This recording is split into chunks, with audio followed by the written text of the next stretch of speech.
Journée des régions, Analamang abritera sa première édition. La région Analamang accueillera la première édition de la Journée des régions du 26 au 28 novembre prochain au Palais des Sports Mahamas. Cet événement a pour thème Analamang, pionnier du développement local, moteur de l'émergence de Madagascar. Il est organisé conjointement par le ministère des Affaires étrangères, le ministère de l'Intérieur et de la décentralisation et le gouvernorat d'Analamang. Analamang dispose de nombreux atouts économiques non exploités. La Journée internationale des régions sera une occasion pour présenter les potentiels socio-économiques de la région. Selon Virginie Raël-Sou, porte-parole du ministère des Affaires étrangères, cet événement présente une ouverture sur les opportunités de partenariat international pour le développement. Pour l'occasion, plus de 70 stands sont prévus. Des conférences-débats seront également organisées à l'hôtel de ville d'Antananarivo, notant que cet événement est ouvert gratuitement au public.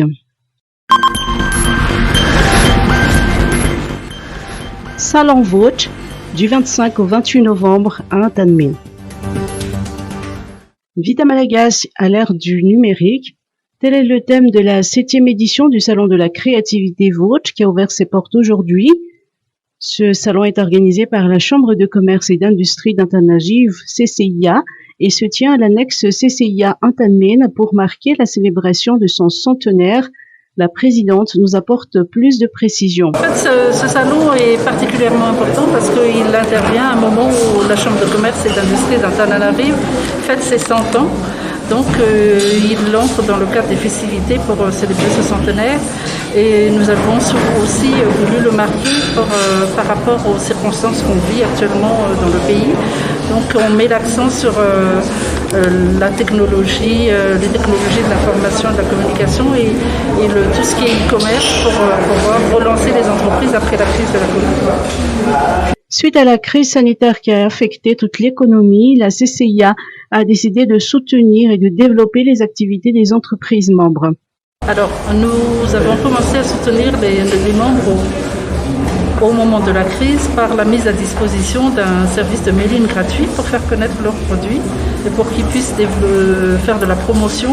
Donc on a mis ça en place et c'est toujours d'actualité. On a continué à les informer sur toutes les initiatives qui se passent dans le monde entier parce qu'on est en liaison avec les chambres à l'étranger également. Et nous avons organisé dans le cadre du centenaire une série de conférences et également des B2B en visioconférence pour permettre aux entreprises de promouvoir leurs produits à l'étranger et pour pouvoir les vendre en contournant les contraintes de la crise sanitaire. Cette 7e édition, qui se poursuivra jusqu'au samedi 28 novembre, compte 37 stands, essentiellement des entreprises locales. Violence à l'égard des femmes, atelier de réflexion de 4 jours. Les statistiques du ministère de la Justice font état d'un cas de viol par jour en moyenne entre janvier et octobre 2020, 750 cas d'agression sexuelle enregistrés en 2019, dont 16 ayant entraîné le décès de la victime. Les chiffres sont alarmants et la situation ne semble pas s'améliorer puisque des cas de viol sont encore rapportés quotidiennement dans la presse. Le pire, c'est que le phénomène touche de plus en plus les enfants. Dans le cadre de la célébration de la Journée internationale de l'élimination de la violence à l'égard des femmes, les autorités, ONG et institutions spécialisées qui prennent en charge les victimes lancent un appel à la responsabilité de tout un chacun. Par ailleurs, un atelier de réflexion sur les causes de la violence envers les femmes et les filles a débuté ce matin et durera 4 jours au centre Arup Faravouj.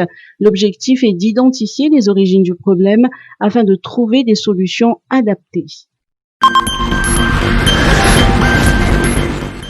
Med Bianco, une convention contre la corruption et la criminalité environnementale.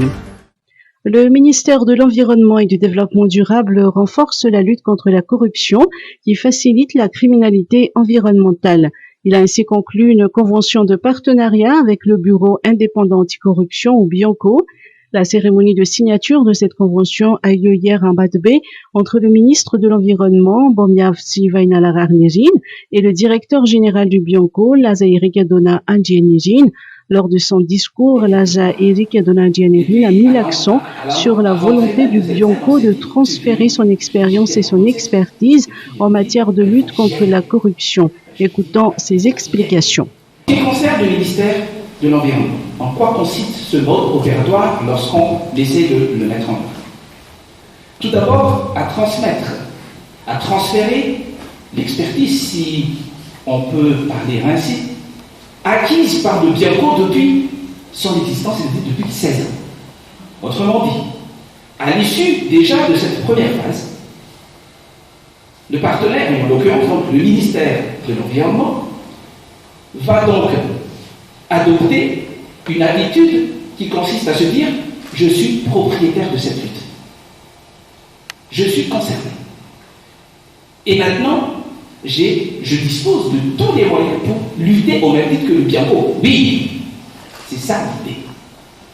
Il faut que, justement, ces personnes-là, dont en l'occurrence vous, finalement, tous les citoyens de bonne volonté, il faut qu'ils aient conscience qu'ils sont des propriétaires, et en malgache, le propriétaire est plus que concerné. Suspension d'Amada Malte, saisie du tribunal arbitral du sport. Désormais ex-président de la Confédération africaine de football, Amada Malte a décidé de saisir le tribunal arbitral du sport pour faire appel de sa suspension de 5 ans par la FIFA. La bataille sera rude, sachant que de nombreux faits lui sont reprochés, pour ne citer que le détournement de fonds, d'après l'article 28 de l'édition 2018 du Code d'éthique de la FIFA. En attendant la suite de l'affaire, Constant Omari, vice-président de la CAF, assure l'intérim de la présidence de l'instance internationale. Il présidera l'Assemblée générale ordinaire de la CAF prévue pour le 11 décembre prochain. Covid-19 oblige, la session se fera par visioconférence. Par ailleurs, les préparatifs pour l'élection du nouveau président de la CAF se poursuivent. Le scrutin aura lieu le 12 mars 2021 au Maroc et les candidats potentiels auront jusqu'au 12 janvier pour déposer leur candidature. À ce jour, 4 candidats ont déjà manifesté leur intérêt pour la présidence de la CAF. Il s'agit du Sénégalais Augustin Senghor, du Mauritanien Ahmed Aïa, du milliardaire sud-africain Patrice Motsepe et de l'Ivoirien Jacques Anouma. Dans les couloirs de la FIFA, il se murmure que Gianni Infantino ne serait pas contre l'accession de Patrice Motsepe au poste de président de la CAF.